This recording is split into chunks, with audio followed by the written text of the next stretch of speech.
भूमि पेडनेकर अपना करियर बहुत अच्छे से ख़राब कर रही थी by doing movies like thank you for coming और मेरे हस्बैंड की बीवी। क्योंकि उन्होंने अच्छी फ़िल्में तो पहले ही कर ली ना, दम लगा के हईशा जैसी मूवी, टॉयलेट जैसी मूवीज़, भक्षक जैसी हार्ट हिटिंग मूवी। साथ ही ईशान खट्टर, उन्हें उनके काम के लिए सराहा जा रहा था, बहुत तारीफ़ हो रही थी, बंदे ने बहुत बढ़िया बॉडी बना ली थी। अब उसने सोचा कि मैंने बॉडी बना ली तो मैं कपड़े क्यों ही पहनूँ? सो उन्होंने सोचा कि मैं रॉयल्स कर लेता हूँ। और इफ़ तुम्हें नहीं पता, द रॉयल्स जो कि एक रीमेक है एक अमेरिकन टेलीविज़न शो का जिसका नाम था द रॉयल्स। उनके साथ साथ ही इस सीरीज़ में है जीनत अमान, डीनू मोरिया, मिलिंद सोमन। डीनू मोरिया और मिलिंद सोमन का समझ में आता है, रोल्स नहीं मिल रहे हैं उनको भाई, बंदों की एज हो गई है और इंडस्ट्री में उतना नाम भी नहीं है, तो जो भी रोल्स मिलते हैं उन्हें वो करने पड़ते हैं। तो पहले थोड़ी मूवी की स्टोरी की बात कर लेते हैं। मूवी की स्टोरी में यार वैसे कुछ खास है नहीं, सीधी सी भूमि पेडनेकर है, ईशान खट्टर है। ईशान खट्टर एक बड़े बाप की बिगड़ी औलाद है। भूमि पेडनेकर एक इंडिपेंडेंट वुमेन है, और वो इंडिपेंडेंट वुमेन तुम लापता लेडीज़ वाली मत समझना, ठीक है ना। वो 4 मोर शॉट्स वाली इंडिपेंडेंट वुमेन समझ रहे हो। वो सेक्स करेगी, नशा करेगी, चीट करेगी, पर अपने ऊपर इल्ज़ाम नहीं आने देगी। वो सारे गलत काम करेगी, स्टिल वो ब्लेम करेगी एक आदमी को।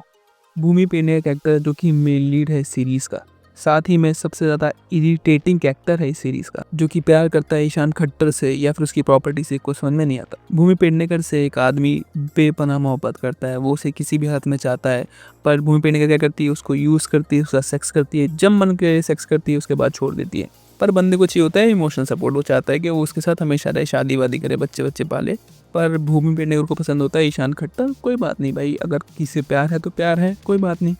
पर ईशान खट्टर का कैरेक्टर भूमि पेडनेकर को पसंद नहीं करता, पसंद करता भी तो शायद वो सिर्फ उसके साथ सेक्स करना चाहता है।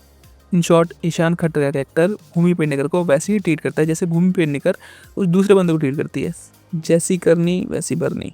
जीनत अमान का कैरेक्टर भाई क्या बढ़िया कैरेक्टर है, मुझे पता नहीं था कि ऐसा कैरेक्टर कौन चूतिया लिख सकता है। जीनत अमान का कैरेक्टर सबसे एल्डेस्ट कैरेक्टर है एक रॉयल फैमिली का। तो तुम्हें क्या लग रहा है कि एक एल्डेस्ट कैरेक्टर को कैसा होना चाहिए? बहुत पावरफुल होना चाहिए, है ना। उसकी पावर उसके चेहरे से दिखनी चाहिए, उसके कमांड से दिखनी चाहिए, उसकी बातों से दिखनी चाहिए। जब वो आए तो ऐसा लगे कि कोई पावरफुल बंदा रूम के अंदर एंटर कर रहा है, राइट। जैसे भी मैंने कुछ दिनों पहले रॉकी और रानी प्रेम कहानी देखी, उसमें जय बच्चन का कैरेक्टर था, बहुत पावरफुल कैरेक्टर था। पर यहाँ पे तुम्हें कुछ भी वैसा फील नहीं होता है। जीनत अमन का कैरेक्टर बिल्कुल रैंडम, कोई भी सैड कैरेक्टर होगा ना वैसा ही फील होता है। पता नहीं राइटर्स को कहाँ से इतना कॉन्फिडेंस आएगा, उनको लगा कि हम जीनत अमन के कैरेक्टर को एक ऐसा कैरेक्टर बनाएंगे जो पूरा दिन गांजे के नशे में रहे और दूसरों को गांजा पिलाए अपने खेत में उगाकर।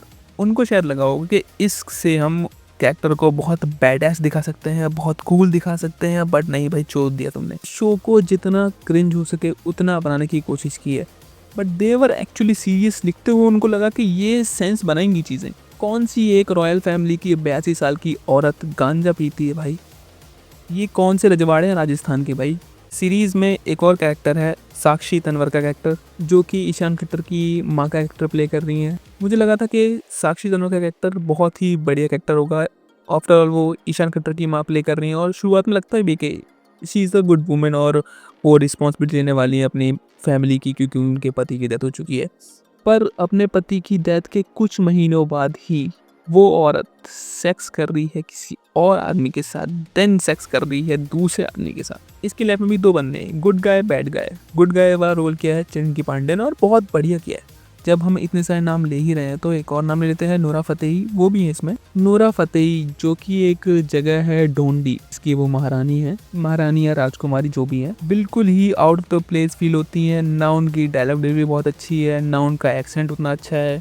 नोरा फतेही ने मुझे फिर से प्रूव कर दिया कि शी कैन ओनली डांस। बस भाई उतना ही करो तुम, उतना ही है तुम्हारे बस की। सीरीज का स्क्रीन प्ले पूरा फैला पड़ा रहता है, कहीं पे भी कोई सीन मैच ही नहीं कर रहा, कहीं पे भी किसी भी डायलॉग की तुक बन ही नहीं रही है।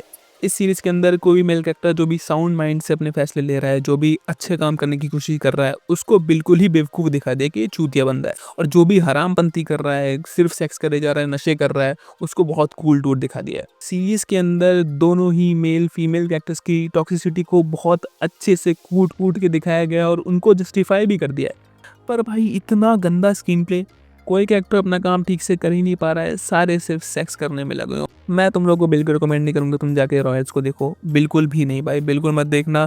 अगर तुम्हारे अंदर थोड़ा सा भी दिमाग है तो तुम इसका ट्रेलर देख के समझ जाओगे कैसे होने वाला है। मेरी अकल पे पत्थर पड़े थे जो मैंने इसको देख लिया। तो ये था मेरा रैंट अबाउट द रॉयल्स, और मिलता हूँ आपसे अगली वीडियो में। तब तक के लिए गुड बाय और टेक केयर। ऐसे शोज़ मत देखना तो तुम्हारा टेक केयर हो ही जाएगा।